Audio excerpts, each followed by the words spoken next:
गाईस कशा आहात तुम्ही यार. मी आता आहे ना वावरामध्ये इथं आपल्याला घरच्या वावरामध्येच तुम्ही इकडं आपलं घर ते पहा आपण इकडं घरीच आहे. आणि घरच्या वावरामध्ये मी सुद्धा एक प्रयोग करून पाहिला होता. एक जे आपल्याला जे हे राहतं की बाई हा कपाशी लावल्याच्या नंतरचा रिझल्ट आपल्याला बघायचा आहे की आपण एखाद्या कपाशीला समजा जास्त डेव्हलपमेंट केलं बाई, सगळं टायमावर दिलं एकदम असं प्रॉपर मॅनेजमेंट कपाशी लागवडीपासून तर तिला हार्वेस्टिंगपर्यंत आपण जर सगळं मॅनेजमेंट ठेवलं तर कपाशी कशी येते आणि किती भारी येते. आणि एका बॅगीचं आपण तसं केलं नाही की बाई तिच्यावर मॅनेजमेंट ठेवलं नाही व्यवस्थित, फक्त आपण लावून दिली तिच्यानंतर तिला ना खत टायमावर ना औषध टायमावर ना फवारणी टायमावर ना वखर, म्हणजे असं थोडंसं आपण एक प्रयोग करून पाहिला शेतीमध्ये. आता तुम्हाला मी प्रयोग दाखवतो बाई. रिझल्ट प्रॉपर मॅनेजमेंट आणि कमी मॅनेजमेंट याशिवाय तुम्हाला रिझल्ट जे ना आज तुम्हाला पाहायला भेटणार. तर हे बा आता इथं आहे ना ही कपाशी आहे, ही पहा. आता एक कपाशीमध्ये तुम्हाला काय हे वाटतंय की बा आता लागवड आपण संघच केलेली आहे, काय फरक नाही आहे लागवडीचा. आता हे जे तुम्हाला हे सगळं रिझल्ट कळत असं आता तुम्हाला एक प्रॉपर मॅनेजमेंट कपाशी दाखवतो. आता ही कपाशी बा हे वावर पूर्ण आपलंच आहे, असं नाही की बा दुसरं आहे असं काहीच नाही. तुम्ही एक कपाशी पाहू शकता, पूर्ण कपाशी आपलीच आहे. आणि इकडच्या साईडला मक्का आहे.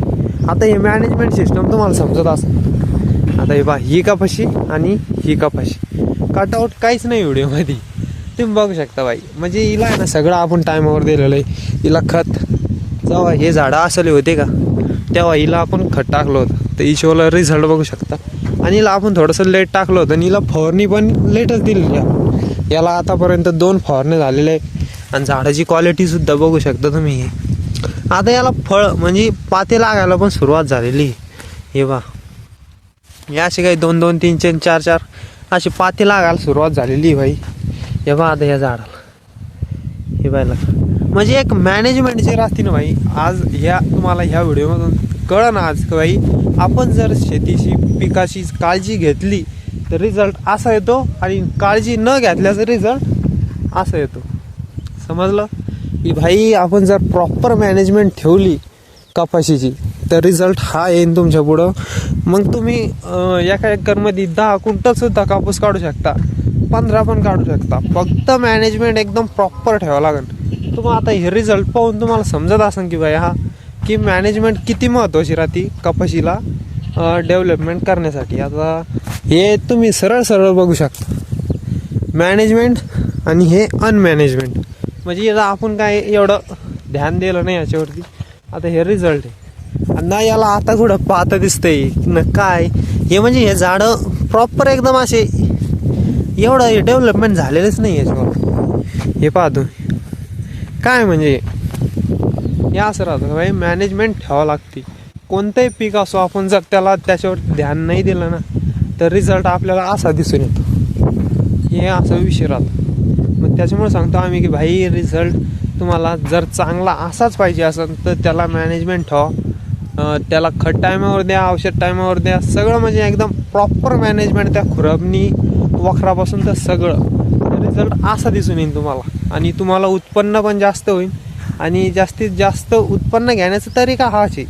आणि समजा आता तुम्ही एक प्रॉपर याच्यावर ध्यान ठेवलेलं आहे. आपण आता जसं बाई शेतकरी काम करतो त्या हिशोबानं आणि जसं नोकरीवाला काम करतो हे त्या हिशोबानं असं काही असतं बाई. समजा आपण याच्यावर एवढं ध्यान नाही दिलं, याच्यावर ध्यान दिलं आपल्याला हा रिझल्ट पाहायला भेटतो बाई. आपण आपलीच आहे. काय पाऊस येत नाही बघ तुम्ही हे बघू शकता भाई. पाऊस यावर्षी भरपूर असं कमी आहे भाई. आता सध्या पावसाची गरज आहे भरपूर, पण पाऊस काय येण्याची शक्यताच नाही. म्हणजे काय वाटतच नाही मला येईन म्हणून. आणि तुम्हाला आजचा या आमचा मॅनेजमेंट सिस्टम व्हिडिओ आवडला असेल तर लाईक करा, आणि चॅनलवर नवीन असेल तर सबस्क्राईब करून घ्या असे शेतीचे रिलेटेड व्हिडिओज पाहण्यासाठी. आता हे तुमच्यासाठी आम्ही प्रयोग केला होता पाहिला ना. ही कपाशी नाही हिच्यामध्ये काय मॅनेजमेंट ठेवलं नाही, तिच्यामध्ये फुल भरपूर असं मॅनेजमेंट सिस्टमना काम केलेलं आहे तिथं. तर मला रिझल्ट हा तुम्ही बघू शकता. ही एक बॅग आपण इथं लावलेली होती आणि इकडे जे आहेत आपण 3 बॅग लावलेल्या आहे. मग हा रिझल्ट आहे. भेटतो नवीन एखाद्या अशाच व्हिडिओमध्ये. त्याला बाय.